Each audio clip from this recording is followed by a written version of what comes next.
La muerte de Stalin es una película británica de 2017 que gira en torno a los últimos días de la vida de Stalin.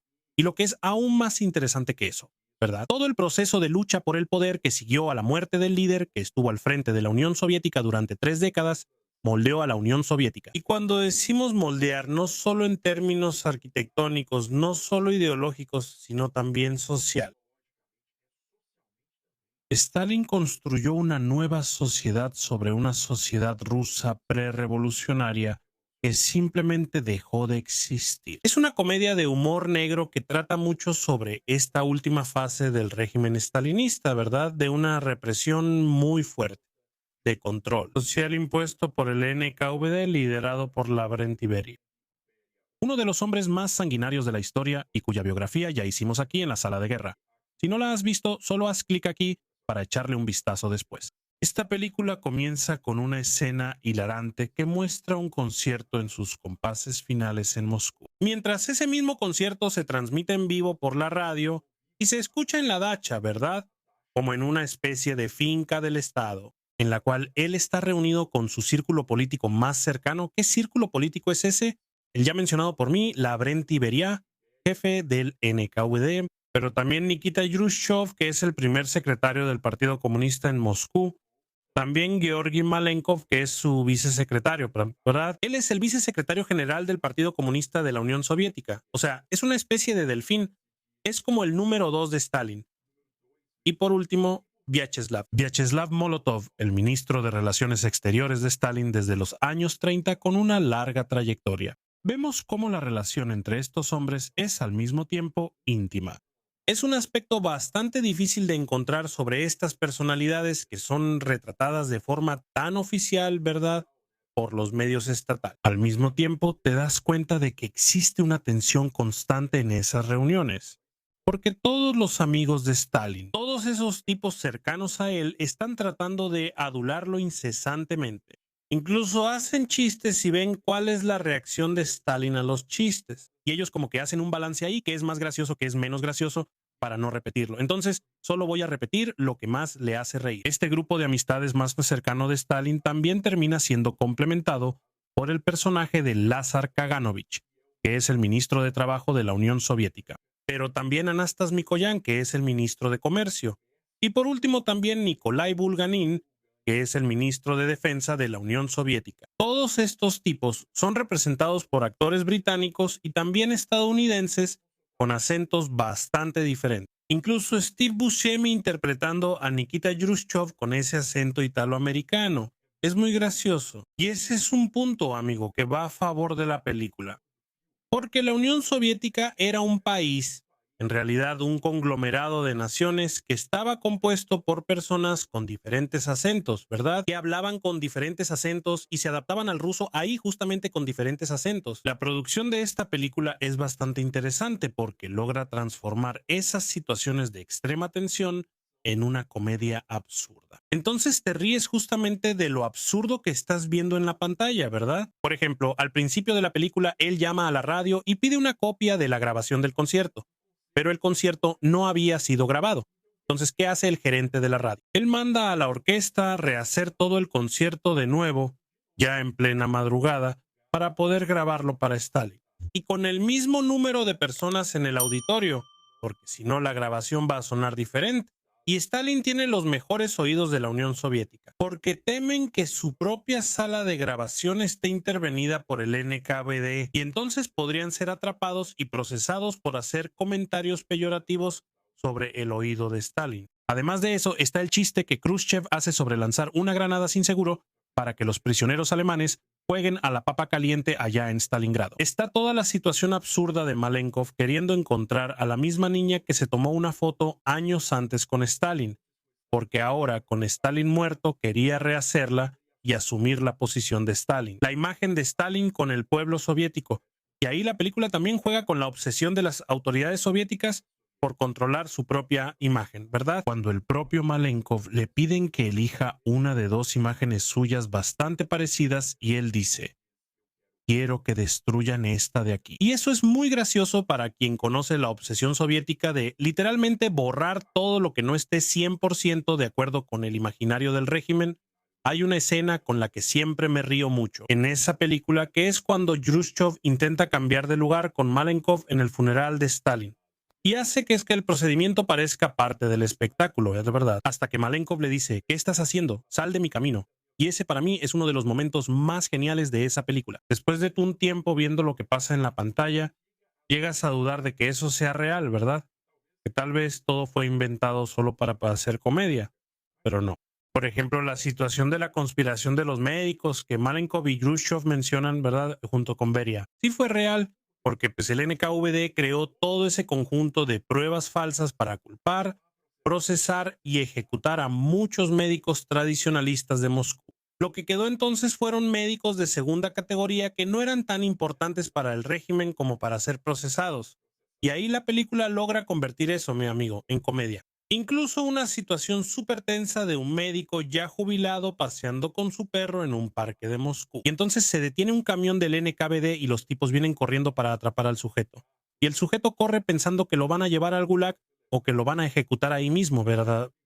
Cuando en realidad lo están llevando para examinar a Stalin, que está ahí en una situación entre la vida y la muerte. Pero al mismo tiempo, esta producción es muy inteligente al hacer una transición muy responsable hacia momentos más serios, porque honestamente no hay manera de retratar a un grupo de personas un momento histórico tan tenso, tan cargado de emociones negativas como el período stalinista, utilizando un tono de comedia para todos los elementos. Y cuando la conspiración política de Khrushchev se consolida y vamos siguiendo la rutina cargada de violencia de la Brent Beriat en pantalla, se nos presenta toda la extensión real de los crímenes de Beria, que va desde el encarcelamiento y asesinato de millones de personas hasta también el sadismo bastante exacerbado y los crímenes sexuales que incluso involucran a niños. Entonces es una película que sabe equilibrarse muy bien entre esos dos niveles. Y ahí sin duda el mejor personaje de esta película, en mi opinión, es Jason Isaacs interpretando al mariscal Georgi Chukov. Y ahí te das cuenta de inmediato que Jason Isaacs no tiene nada que ver con el verdadero Georgi Chukov. Pero él incorpora a ese militar consolidado que sabe que tiene una autoridad muy grande, ¿verdad? Diciendo, ¿verdad? El tipo que básicamente venció a toda la Wehrmacht en los últimos años de la guerra y que ahora disfruta de una autoridad que es básicamente incuestionable dentro del Ejército Rojo. Entonces Jason Isaacs representa a Zhukov con mucha autoridad y quizá con las mejores frases de toda la película. Y si ya conoces un poco de la historia que rodea toda la muerte de Stalin, sabes que Zhukov tiene un papel fundamental en el desarrollo de esos acontecimientos. Y él tiene un odio muy arraigado hacia Beria, que justamente desemboca en su papel decisivo en la caída del jefe del NKVD. La ambientación de esta película es realmente impecable y la mayoría de las escenas no se filmaron en Moscú, pero los interiores que se muestran fueron muy bien adaptados, ¿verdad? A esa ambientación soviética de principios de los años 50. Entonces te sientes inmerso en esa atmósfera, no solo por la buena actuación de los actores, ¿no? Sino también por los ambientes.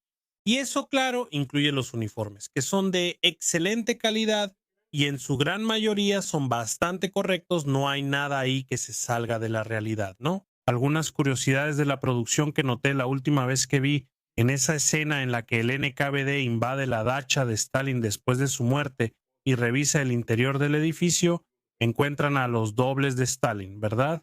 3 tipos. Uno de esos tipos es la copia exacta de Nicolás Maduro. Mira eso, amigo. Solo me di cuenta la última vez que lo vi. Algunos de los camiones usados por el NKVD en la película son modelos Opel Blitz alemanes de la Segunda Guerra Mundial. Creo que incluso borran la nomenclatura Opel Blitz, pero puedes ver claramente la insignia ahí en la parrilla frontal del camión. Y también el diseño de la máquina es muy singular. Se puede notar desde lejos que lo es. Pero entonces, aunque estoy diciendo que la película es bastante fiel a la realidad, está claro que los eventos ahí fueron condensados para que tuvieran sentido en el guión de una película. Y en realidad, las cosas no ocurrieron en esa secuencia lógica ahí, no. Stalin realmente estaba reunido con su grupo de amigos más cercano el día 28 de febrero de 1953. Ellos realmente bebieron mucho y vieron películas de vaqueros como muestra la película. Y después de esa noche, Stalin se retiró aproximadamente a las 5 de la mañana del 1 de marzo de 1953, y poco después de eso, ya en pijama, sufrió un derrame cerebral. Él solo fue encontrado, al contrario de lo que muestra la película, ¿verdad? A la hora del desayuno por su ama de llaves. No, la ama de llaves lo encontró a las 11 de la noche de ese mismo 1 de marzo. Y entonces llamaron a los médicos justo después de que la Brent Iberia llegara para evaluar la situación. Los médicos realmente diagnosticaron que él tuvo una parálisis hemisférica del cuerpo, ¿verdad? O sea, todo el lado derecho de su cuerpo estaba paralizado. Y eso probablemente fue consecuencia del tabaquismo excesivo de Stalin, ¿verdad? Que él fumó toda su vida. Incluso en 1945, Stalin tuvo un leve derrame en abril de ese año y en octubre tuvo otro derrame cerebral. Al final de cuentas, Stalin muere el 5 de marzo de 1953 a los 74 años de edad. Y curiosamente, ¿verdad? Existe una historia de que el primer occidental en captar el mensaje de Radio Moscú que anunció la muerte de Stalin habría sido un joven recluta que servía en Alemania Occidental en esa época, llamado John R. Cash. Así es, justo como lo estás pensando. Johnny Cash fue el primer occidental en descubrir que Stalin había muerto. Durante el funeral de Stalin no hubo esa masacre de 1,000 o 1,500 personas que supuestamente el NKVD habría matado, ¿verdad? Estaban tratando de entrar a Moscú en contra de las órdenes de Beria, pero en realidad la multitud fue tan grande que alrededor de 100 personas murieron debido a la aglomeración excesiva ahí frente al velorio, tratando de ver el cuerpo de Joseph Stalin. Y entonces la trama de la película ya muestra el desenlace justo después del entierro de Joseph Stalin, ¿verdad? Pero en realidad las cosas no sucedieron de esa manera. Después del entierro de Joseph Stalin, toma el control de la Unión Soviética una tríada o troika compuesta por Lavrent Beria, Georgi Malenkov y Vyacheslav Molotov. Y esa troika, ellos controlan el país hasta el mes de junio, pero durante ese periodo, de marzo hasta junio, Nikita Khrushchev, que es el primer secretario del partido en Moscú, está conspirando para tomar el control del poder de la Unión Soviética y eliminar a Lavrent Beria. Y es precisamente ahí donde entra en acción Georgy Zhukov. Nikita Khrushchev convoca una reunión de emergencia del Comité Central el día 26 de junio allá en Moscú, y en esa ocasión ya cuenta con el apoyo de Georgi Malenkov para su conspiración, al contrario de lo que se muestra en la película. Pero ahí, de una manera bastante parecida a lo que se muestra en la película, al comienzo de la reunión, Nikita Khrushchev señala con el dedo a Beria y empieza a enumerar toda la secuencia de crímenes de Beria ante el Comité Central. Y Beria responde de la misma forma que muestra la película. Nikita Sergeyevich, ¿por qué estás buscando pulgas en mis pantalones? Entonces Beria se da cuenta de la gravedad de la situación.